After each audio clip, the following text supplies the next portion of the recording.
Alright, for the last part of the pet portrait, let me show you what you would want to do.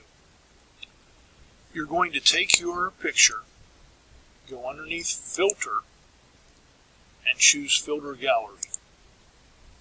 From in there, we're going to open the brush strokes. So make sure the brush strokes are open.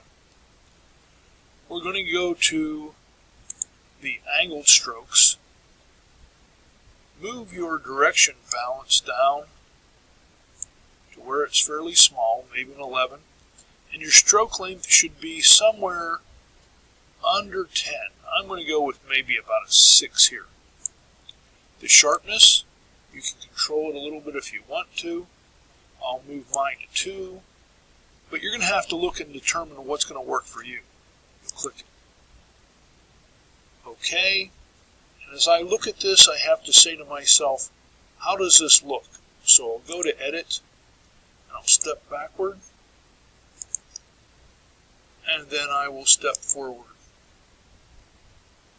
That looks pretty good to me. So I'm going to leave it there and call this finished.